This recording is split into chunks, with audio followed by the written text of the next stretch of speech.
Today on the Topping Show, Supreme Court rules that Biden cannot just throw money away and forgive student loans with taxpayer dollars. So the Supreme Court preserves religious liberties. The AK guy goes up against the ATF.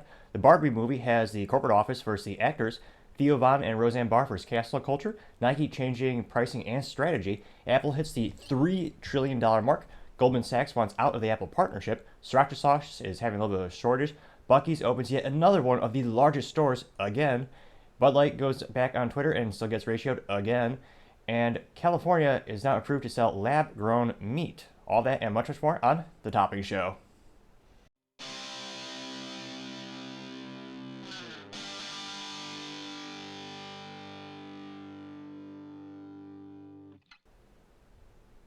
Thank you everyone for taking the time to tune in today. Today's episode of The Topping Show is sponsored by Topping Technologies. And we have a fun little advertisement to celebrate the holiday today. Hi there, I'm Topping, and I'm the founder of Topping Technologies. We're an IT value-added reseller and services company, and we're American. That's why we're giving away a .50 caliber musket with every July purchase. See details in the post.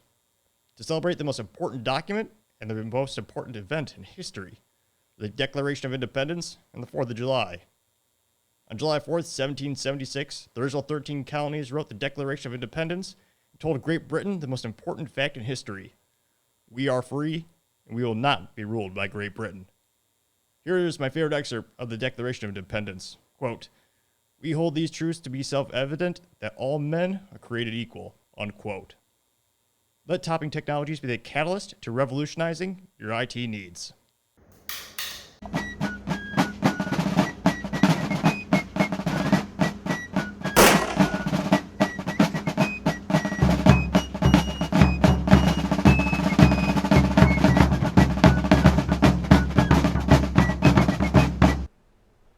Now, other interesting business news, you have Nike changing pricing and their business model because they recently just missed their profitability measurement. Or more accurately, the amount of profit they told Wall Street that they would be generating. And if you're publicly traded, you got to be very careful about what you tell Wall Street and the public because people are literally making bets, or a more sophisticated way of saying gambling is they're investing in stocks and bonds, and well, bonds to government, but people are making a lot of financial decisions by what they say. Now, Nike missed their profitability mark, so many are wondering what are they going to do since their Q4 market profitability they missed it.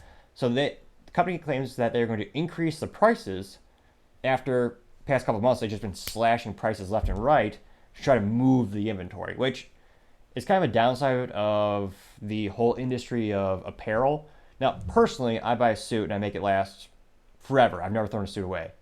So, buy a suit. I still have the suit from college. I still wear it. It's a J.C. Penney suit. It's fancy. I like it. I don't know why. It boggles my mind that people buy clothing like weekly or daily or year. I buy a suit, I'll make it last the rest of my life. Nevertheless, most people, they want to see fashion trends and whatever is hip this week instead of going for more of a timeless look.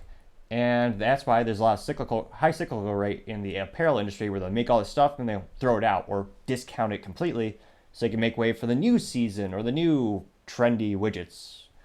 Where the youth are wearing these days with their zip-up jeans and their Crocs, which perhaps someone might say is a business, well, it's a fiscal success, but I digress. Now, Nike says they're going to increase their prices, so that, of course, that's going to increase their profitability. And they say that they're only going to increase their prices by single-digit percentages. So in terms of the consumer perspective, they probably won't be too scared. It's not going up 50%. It's not doubling in price. So there might not be too much pushback from the consumer perspective, but more concerning for the ecosystem of Nike, so their partners, they're going to increase their direct business relationships with customers. Now, Nike has many outlets for their apparel. The two most common ways for products getting out to consumers are direct to consumer, which sounds exactly what it is. A business like Nike will sell their e-commerce, they'll sell directly to the end user. And they have their indirect business model. Now, the indirect business model is where Nike will sell to wholesalers, will also sell to brick and mortar stores like Walmart, Target, maybe Shields is a good sporting apparel company or sporting company. They have a lot of things. So they'll sell to those stores, and those stores will in turn sell to the end users. Now, Nike has been pivoting away from the business practice of selling to the stores and going more direct to consumer. Now, fascinating enough, that percentage has increased dramatically. Now, Nike's wholesale customers used to currently make up 56% of their sales. So 56% of all Nike sales come from them selling to those stores like Walmart, Scheels, Target, what have you. Now, that should be especially concerning for those stores because 4 years ago, it was 70%. So that's double digits just gone, or in this case, removed from that ecosystem going to the other. So that should be pretty concerning if you sell Nike for a living.